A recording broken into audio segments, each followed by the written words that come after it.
잘 아시겠습니다만 정부 예산안이 예전에 한 8% 이상 증액이 됐는데 이번에는 2.8%로 축소폭이 대폭 줄었습니다.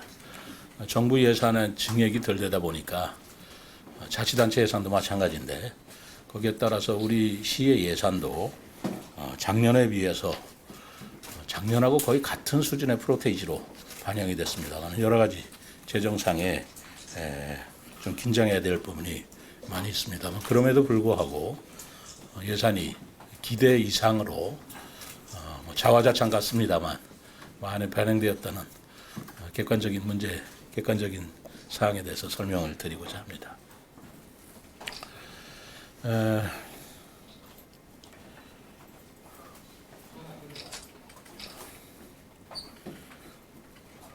내년도 정부 예산안에 우리 시의 관련 주요 현안 사업이 좀 다수 반영됐다는 것을 좀 강조드리고 싶고요. 오늘 국무회의를 통과한 내년도 예산 정부 안 657조 중에서 우리 시 관련 예산은 1조 5,109억 원으로 됐습니다. 이것은 올해 정부 예산 대비 1조 235억 원, 약 8.9%가 증액된 것으로 집계되었습니다.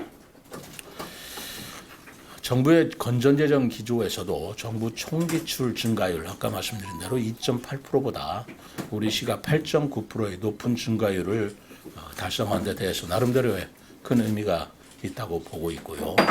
더더구나 액수뿐만이 아니라 그 사업의 내용에 있어서 현안 사업 예산이 다수 반영되어서 미래전략수도 기반 조성, 그리고 시민 안전 제고, 또 시민들의 삶의 질 향상 및 자족기능 확충을 위한 역점 사업 추진에 나름대로 탄력성을 갖게 됐다라고 말씀드리겠습니다.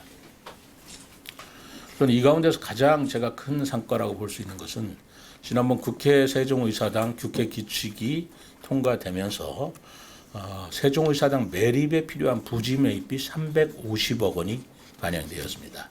기왕에 350억 원이 이미 반영되어 있는데 또다시 350억이 반영됐기 때문에 부지 매입비 700억이 예산에 반영되어 있다는 말씀을 드립니다. 그러면 그 토지 구입비 전체의 약 10%에 해당하는 액수이기 때문에 이제 계약이 가능하다. 그래서 토지 구입이 내년부터는 본격적으로 추진될 수 있다라는 말씀을 드리고요. 지난번에 국회 규칙 통과 직후에 제가 우리 언론인 여러분들께 다음은 대통령 집무실이다 라고 말씀을 드리면서 대통령 집무실 건립을 위해서 금년도 예산에 최소한도 기본 영역비 정도라도 반영될 수 있도록 노력하겠다라는 말씀을 드리고 아마 기억이 나실 겁니다. 기본 조사 설계비 10억 원이 반영이 되었습니다. 그렇기 때문에 기본 설계비가 반영됐다는 건 이제 사업에 착수한다는 것이거든요. 그렇기 때문에 이번에 지난 23일 국회 규칙이 국회 운영 개선 소위를 통과한 데 이어서 부지 매입비가 추가로 확보되었기 때문에 제도적으로나 재정적으로 이 사업이 한층 더 탄력을 받는 것으로 이해하시면 되겠습니다. 한번 쳐주시겠습니까?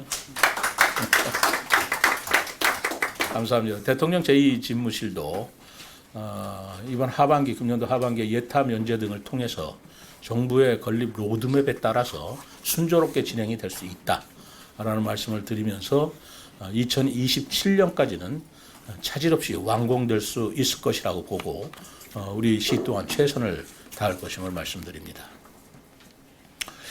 그리고 우리 시가 이제 교통 문제가 상당히 어려운 문제였는데 이 교통 관련 사업비도 신규 또는 증액 반영되는 큰 성과가 있었습니다. 우선 행복도시건설청과 협의를 통해서 금강횡단 교량의 추가 건설이 여러 시민들께서 여러 번 건의가 계셨고 희망을 해왔던 것입니다마는 금강횡단 교량의 추가 건설을 위한 사전 타당성 조사비 1억 원이 반영되었다라는 말씀을 드립니다. 사전 타당 조사비 1억 원이 반영됐다는 것은 이제 추진의 첫 발을 내딜 수 있었다라는 의미로 이해하시면 되겠습니다.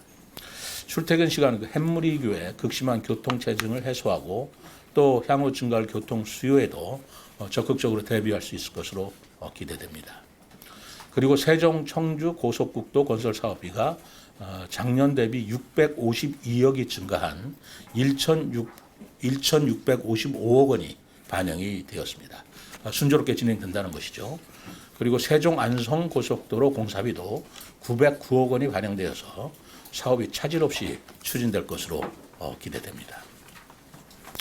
또 우리시가 지난 7월 집중호우로 인해서 특별재난지역으로 선포될 만큼 큰 피해를 입었었는데 재해위험 개선지구 월하천과 삼성천 등 2개소의 정비사업이 신규 반영됐고요.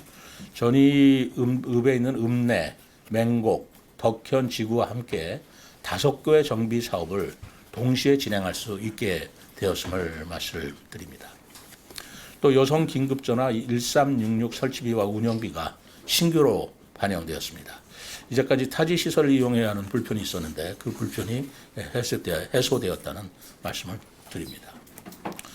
사실 우리 세종시는 출범한 지 10년이 넘었지만 다른 시도에 비해서 여러 가지 기초 기본 시설이 좀 부족했던 것이 사실이고 그걸 위해서 쭉 노력을 해왔습니다만 그 중에서도 가장 시민이 불편이 컸던 문제가 운전면허 시험장으로 꼽혀왔습니다.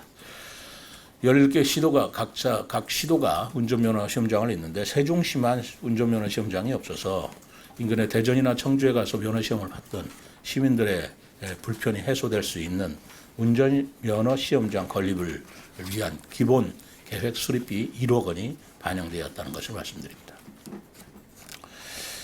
운전면허 취득을 위해서 이제 대전이나 청주나 멀리 예산까지 방문하는 불편이 아마 크게 줄어들 것으로 봅니다.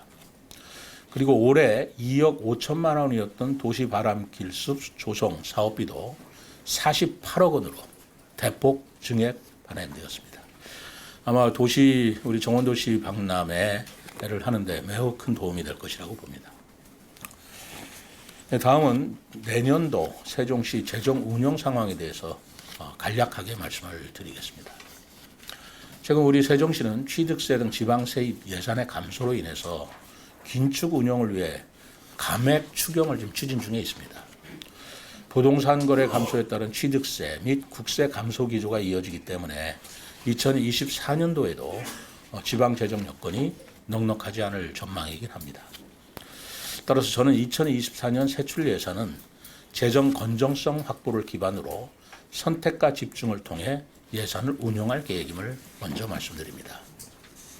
지역경제 활력을 제고시키고 사회적 약자, 취약계층 등의 민생 예산은 확대하도록 노력하는 한편 사무관리비 등 운영 미성 경비는 긴축, 절감하도록 하겠습니다. 또 제가 시정사기 공약 사업도 제 약속에 집착할 것이 아니라 우리 재정 형평과 그리고 시민들의 부담을 감안해서 제로 베이스 관점에서 검토하도록 하겠습니다. 사업 추진 일정이나 규모도 재조정할 필요가 있다면 과감하게 재조정해서 우리 시민들의 재정 부담을 줄이고 민생 안정과 경기 부양을 위해 더욱 노력하겠다는 말씀을 드립니다. 민생 예산을 축소하지 않고 또 재정 부담도 가중되지 않는 범위 내에서 예산을 짜는 게 쉬운 일은 아닙니다만 나름대로의 지혜를 짜서 2024년도 예산안은 외부 전문가 자문을 받아서 그분들의 의견 또 시민들의 의견도 신중하게 또 경화하게 청취해서 11월 초에 내년도 예산을 의회에 제출하도록 하겠습니다. 우리 세종시 발전에 대한 정부의 각별한 관심과 지원 그리고 시민 여러분의 응원 덕분에 내년도 정부 예산안이 주요 현안 사업이 상당수 반영되고 또 신규 사업도 대폭 반영되었습니다만 이 반영된 정부 예산안이 국회 심의 단계에서 감액되지 않도록 철저히 준비하고 또 사전 절차가 완료되지 않아서 반영되지 않은 사업은 관계부처 협의를 거쳐서 법적 절차를 이행한 후에 국회 예상심의 과정에서라도 반영되도록 추진하고자 합니다. 이상 발표를 마치겠습니다. 감사합니다.